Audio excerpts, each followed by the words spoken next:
نحمدہ ونصلی علی رسولہ الکریم. محترم ناظرین السلام علیکم ورحمۃ اللہ وبرکاتہ. زمانہ گواہ کے خصوصی پروگرام میں میں آصف حمید آپ کو خوش آمدید کہتا ہوں. اس پروگرام کی خصوصیت کی بات یہ ہے کہ ایک تو الیکشن جو ابھی سر پہ آئے کھڑے ہیں، اللہ کرے کہ ہو جائیں، اس حوالے سے یہ پروگرام ہے. اور نمبر دو، اس میں پہلی دفعہ ایسا ہوا ہے ہمارے زمانہ گواہ پروگرام کے اندر کہ دینی سیاسی جماعتوں کی بھی ایک تعداد، ایک معتدب تعداد جو ہے وہ بھی ہمارے ہاں ان کی نمائندگی بھی موجود ہے. میں تعارف کرواتا چلوں، جناب ڈاکٹر فرید احمد پچا صاحب نائب امیر جماعت اسلامی اور صدر منشور کمیٹی ہیں. ان کے ساتھ تشریف فرما ہے جناب ڈاکٹر عبدالغفور راشد صاحب، نائب امیر مرکزی جمعیت اہل حدیث ہیں، انتخابی بورڈ کے صدر ہیں، ممبر نظریاتی کونسل. اور ان کے ساتھ موجود ہیں مولانا محمد امجد خان صاحب، ڈپٹی سیکرٹری جنرل جمعیت علماء اسلام کے. اور سب سے آخر میں ہمارے ساتھ موجود ہیں تنظیم اسلامی کے ناظم نشر و اشاعت اور ترجمان تنظیم اسلامی جناب ایوب بیگ مرزا صاحب. میں آپ تمام حضرات کے آمد پر شکر گزار ہوں. ناظرین، اس پروگرام میں ہم دینی جماعتوں کے لحاظ سے، دینی سیاسی جماعتوں کے لحاظ سے، اور سیاسی بھی اس لحاظ سے کہ ہمارے اس پینل میں موجود ایک وہ جماعت بھی ہے تنظیم اسلامی جو انتخابی سیاست میں تو نہیں ہے لیکن سیاسی ہے. وہ کس لحاظ سے سیاسی ہے اس پر بھی آپ کے سامنے بات ہو جائے گی. اور باقی جو ہمارے تین جو پینلسٹ ہیں اس میں تمام حضرات جو ہیں وہ ان کی جماعتیں جو ہیں وہ اس وقت موجودہ انتخابات میں حصہ لے رہی ہیں. گفتگو کا آغاز کرتے ہیں. ایوب بیگ صاحب، میں آپ سے سٹارٹ کرتا ہوں کہ آپ یہ فرمائیے کہ عام انتخابات جو اب ہونے جا رہے ہیں، سر پہ کھڑے ہیں بظاہر، ماضی کے اگر ہم ریفرنس میں دیکھیں تو اس دفعہ وہ گہما گہمی نظر نہیں آ رہی، بلکہ ایسا محسوس ہو رہا ہے کہ ہاف ہارٹیڈلی جو ہے یہ کیمپین کی جا رہی ہے اور اس میں کوئی جوش و خروش کا وہ لیول نہیں ہے. لگتا ہے کوئی امیدیں لوگوں کی بجھی ہوئی ہیں یا کچھ شک و شبے کے ساتھ لوگ یہ کیمپین کر رہے ہیں. اس پر آپ بھی روشنی ڈالیے اور پھر میں باقی تمام حضرات سے بھی کہوں گا کہ اس پر اپنی رائے دیں. بسم اللہ الرحمن الرحیم. آصف صاحب، بات یہ ہے کہ ہمارے ہاں الیکشنز اور حکومتوں کا بننا اور حکومتوں کا ختم ہونا، اس میں ایک عرصہ سے ہمارے طاقتور حلقوں کا بہت اہم رول رہا ہے. جی. اور یہی ہوتا ہے خاص طور پر جب ایک خاص خفیہ ایجنسی کا پولیٹیکل سیل قائم کیا گیا تو اس وقت کے بعد سے، اور یہ غالباً بھٹو کے دور میں قائم کیا گیا تھا، اس کے بعد کے دور سے اس طاقتور حلقوں کا حکومتوں کے بننے اور بگڑنے سے بڑا گہرا تعلق رہا ہے. کلیدی رول وہی ادا کرتے ہیں. پہلے بھی یہ ہوتا رہا ہے کہ اگر طاقتور حلقوں کو ایک جماعت یا ایک آدمی پسند ہے تو ادھر کے الیکٹیبلز جو ہیں، فرض کلی اے بی میں کہہ دیتا ہوں، بی کو کامیاب کرانا ہے تو اے کے الیکٹیبلز جو ہیں وہ ادھر دھکیل دیے. پھر یہ کہ کچھ چھوٹی چھوٹی جماعتوں کا ان کے ساتھ اتحاد ڈنڈے کے زور پر کروا دیا. پھر یہ کہ حلقہ بندیاں اپنے مرضی کے مطابق کروا دی. یہ تو پاکستان میں شروع سے ہوتا ہے، سالوں سال سے ہوتا چلا آ رہا ہے. لیکن اس دفعہ جو الیکشن ہے وہ اس حوالے سے بالکل مختلف ہے. بڑے مشہور اینکر ہے کامران خان صاحب، وہ بھی کہہ رہے تھے کہ معلوم ہوتا ہے بڑے لوگ کنفیوزڈ ہیں، ان کو سمجھ نہیں آ رہی کس کو لائیں کس کو نہ لائیں. تو پوزیشن یہ ہے کہ ایک جماعت کو خاص طور پر ٹارگٹ کیا جا رہا ہے. تمام پارٹیاں جلسے کر رہی ہیں، ریلیاں نکال رہی ہیں، لیکن ان کو بھی کہا جاتا ہے کہ ریلی نکالو. جب وہ ریلی نکالتی ہیں تو اس کو بڑا سنہری موقع سمجھا جاتا ہے اور سب کو اکٹھا گرفتار کر لیا جاتا ہے. ان کے بندے جگہ جگہ سے گرفتار ہو رہے ہیں. اگر وہ کہیں میٹنگ رکھتے ہیں، کل پرسوں ہی ان کا ایک اجلاس تھا ان کے سیکریٹریٹ میں، تو سارا سیکریٹریٹ کو گھیرا ہوا. تو ایک جماعت کو خاص طور پر بہت بری طرح ٹارگٹ کیا جا رہا ہے. یہ کسی کے لیے بھی ہوتا تو میں کہتا، لیکن اس لیے نہیں کہ جس جماعت کو کیا، میرا اس سے قطعی طور پر کوئی تعلق نہیں ہے، لیکن یہ ہے کہ جس کے ساتھ بھی امتیازی سلوک ہوگا ہم اس کا ذکر کریں گے.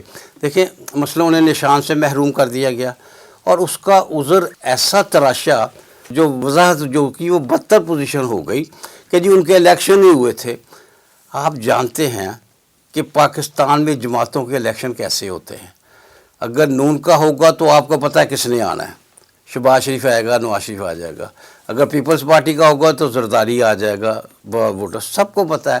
ہمارے ہاں ایک ہی جماعت ہے، ابھی یہاں ان کے نمائندے تشریف فرما ہیں، یعنی میرے علم میں ایک جماعت ہے، ہو سکتا ہے اور دوسری جماعتوں میں بھی ایسا معاملہ ہو کہ جہاں پتہ نہیں ہوتا کہ صحیح الیکشن ہوتے ہیں اور اس میں پتہ نہیں ہوتا کہ کون آئے گا، بڑے جینوئن الیکشن ہوتے ہیں، اور وہ ہے صاف کرنا چاہیے جماعت اسلامی، میرے علم کی حد تک کہ جماعت اسلامی میں بڑے واضح طور پر معینہ مدت کے بعد الیکشن ہوتے ہیں۔ یہ اس دفعہ جو الیکشن کیمپین بجھی بجھی نظر آ رہی ہے، ذرا اس کی طرف ذرا آپ رہنمائی کرتے ہیں، پھر ہم آگے گفتگو دیکھیے کریں اس کی وجہ یہ ہے نا کہ ساری اسٹیبلشمنٹ، ساری قوتیں، ساری طاقتیں ان کو وہ ایک کام کر رہی ہیں کہ وہ ایک پارٹی کو دبانے نہیں دفنانے کی کوشش کر رہی ہیں۔ تو گویا آپ سمجھ رہے ہیں کہ پوری قوم شاید یہ سمجھ رہی ہے کہ الیکشن جینوئن نہیں ہو رہا ہے، ایسی بات ہے۔ دیکھیں آپ اس کو الیکشن کہہ رہے ہیں، میں تو اس کو الیکشن کہنے کے لیے تیار نہیں ہوں۔ آپ سلیکشن کہیں گے؟ یہ سلیکشن بھی نہیں ہے، یہ نوٹیفیکیشن ہے کہ ہم نوٹیفائی کر دیں گے فلاں ہو گیا، فلاں ہو گیا، فلاں ہو گیا، اس کے علاوہ کچھ نہیں۔ یہ کسی دیکھیں میں نے پچھلی دفعہ بھی جب نواز شریف کو اقامے پہ نکالا گیا تھا، ہم نے اس پر احتجاج کیا تھا کہ اقامہ پہ کسی کو نااہل کرنا کوئی کام ہے، یعنی ایون فیل کا معاملہ تھا، منی ٹریل، وہ بات ہو رہی، اقامہ یعنی جس سے بھی زیادتی ہوگی کم از کم میں یہ سمجھتا ہوں، اور میں اس معاملے میں اپنے لیڈر، اپنے رہنما ڈاکٹر اسرار رحمۃ اللہ علیہ کا قائل ہوں۔ وہ ایک دن ایک جماعت کی حمایت کرتے تھے، اس کے حق میں بولتے تھے، دوسرے دن اس کے خلاف بولتے تھے۔ آج اس نے صحیح بات کی ہے تو اس کا یہ ہے، آج اس نے یہ غلط بات کی ہے تو یہ۔ صرف میں ایک بات مجھے کہنے کی اجازت دے دیجئے، حال یہ ہو گیا ہے کہ جج ہائی کورٹ میں بیٹھ کر کہہ رہا ہے بھائی میں نے تمہاری ضمانت لے لی ہے، کسی تحریک انصاف کے ممبر کو میں نے تو تمہاری ضمانت لے لی ہے، لیکن پولیس والے کو طرف اشارہ کر کہتا ہے یہ نہیں مانیں گے، تم پریس کانفرنس کرو، پارٹی سے علیحدگی لگا اعلان کرو تو تب تمہاری جان چھوٹے گی۔ یعنی کیا حال ہو گیا جوڈیشری کا۔ یہی وجہ ہے کہ قطار در قطار جوڈیشری کے استعفے آ رہے ہیں کہ جبر بہت جبر بہت ہی بڑھ گیا ہے، جبر ہی جبر ہے اور کچھ نہیں۔ بسم اللہ الرحمن الرحیم، یا رب صلی وسلم دائما ابدا علی حبیبک خیر الخلق کلہم۔ بہت محترم جناب آصف صاحب، شکریہ، آپ نے بڑا اچھا سوال کیا۔ پہلے تو ابتدا میں عرض کروں کہ انتخابی ماحول ملک میں بنتا ہوا نظر نہیں آ رہا تھا، گو مگو کی پوزیشن تھی، انتخابات ہوں گے بھی یا نہیں ہوں گے۔ جی بالکل۔ پھر اس کے بعد دو چیزیں بہت عام تھیں، ایک تو ملک میں امن و امان اور دوسرا سخت سردی کا موسم۔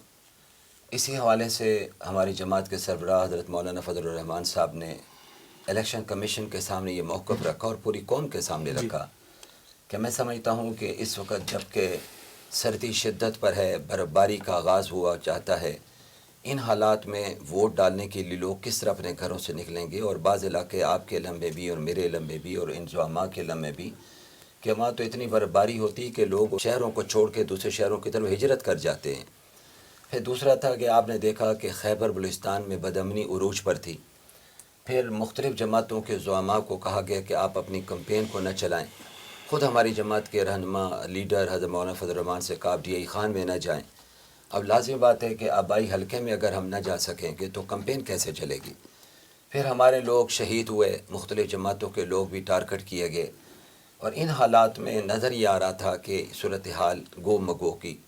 لیکن جس وقت سپریم کورٹ نے اس پہ اپنے کومنٹس دیے اور فیصلہ دیا تو اب صورتحال تبدیل ہو گئی ہے، اب کمپین بھی آگے بڑھ رہی ہے اور تیزی کے ساتھ بڑھ رہی ہے۔ اچھا اب وہ نہیں ہے، نہیں، اب وہ پوزیشن سے باہر نکل آئیں۔